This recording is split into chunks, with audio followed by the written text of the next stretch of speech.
बलिया की वो औरत जिसने पति के 6 टुकड़े कर दिए। सच्ची घटना पर आधारित बलिया के एक छोटे से गांव में रहती थी माया देवी, उम्र लगभग 45 साल।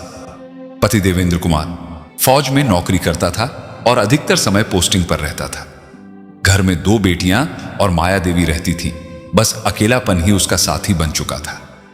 देवेंद्र का स्वभाव कड़क था क्योंकि एक फौजी था।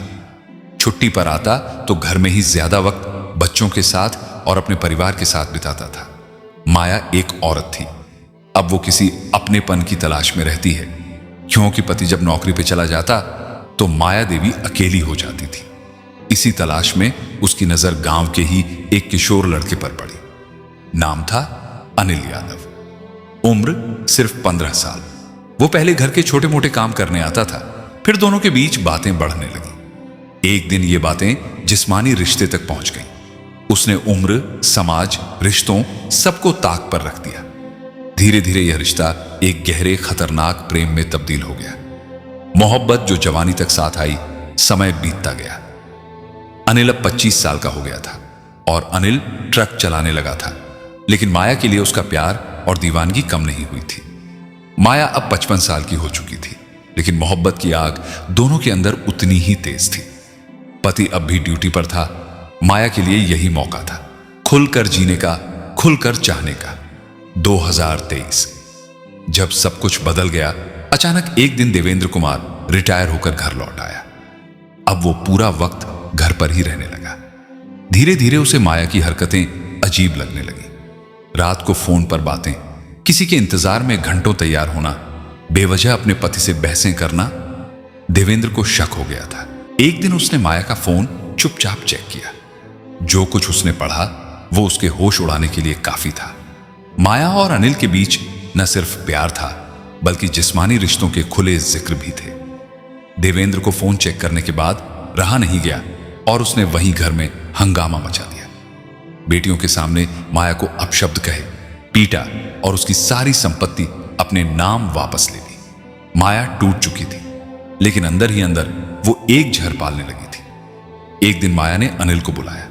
उसने अपना आंचल हटाकर दिखाया जहां चोट के नीले निशान थे। उसने कहा, देख अनिल, देख क्या कर दिया उस आदमी ने। अब और नहीं सहूंगी, या तो मैं मरूंगी या वो।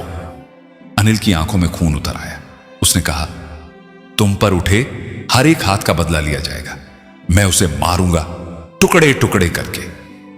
9 मई 2025 की वो रात बाकी रातों से अलग थी। अनिल ने अपने 2 साथियों को, सतीश यादव और मिथिलेश पटेल को प्लान में शामिल किया। माया देवी ने देवेंद्र को किसी बहाने से घर बुलाया, खाना परोसा और खाने में जहर भी मिलाकर देती है। जैसे ही वो खाने बैठा, पीछे से अनिल और उसका दोस्त हमला कर देता है। तलवार और कुल्हाड़ी से उसके शरीर को 6 टुकड़ों में काट दिया गया। माया वहीं खड़ी थी।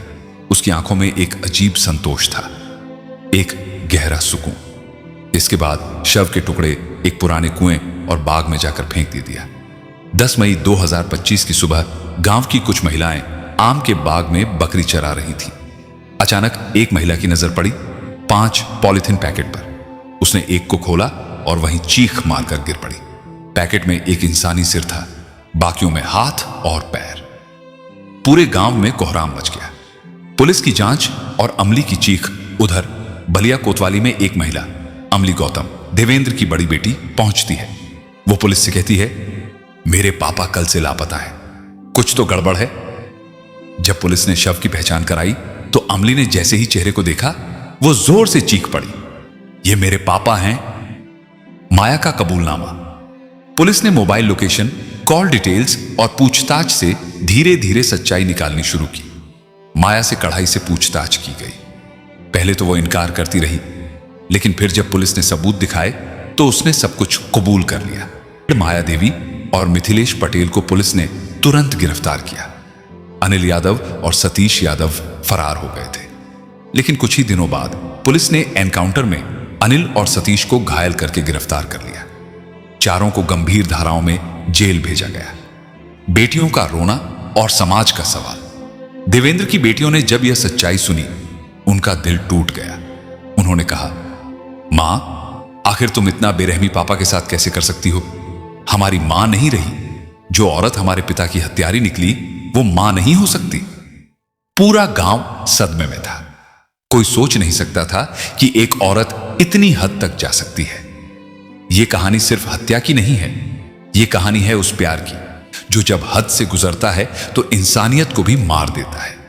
यह कहानी है उस अकेलेपन की है जो सही सलामत जिंदगी को बर्बादी में बदल देती है। हमें सीखने की जरूरत है, और गुस्से में लिया गया एक फैसला पूरी जिंदगी तबाह कर सकता है। क्या यह वही समाज है जहां मां की ममता सबसे पवित्र मानी जाती है? क्या यह वही रिश्ता है जहां प्रेम अंधा नहीं समझदारी से भरा होता है? इस कहानी का मकसद किसी को शर्मिंदा करना नहीं है। हमारा उद्देश्य है आपको सतर्क करना, जागरूक बनाना, ताकि आप समझ सकें कि भावनाओं में बहकर लिए गए गलत फैसले किस अंजाम तक पहुंचा सकते हैं। जय हिंद, जय भारत।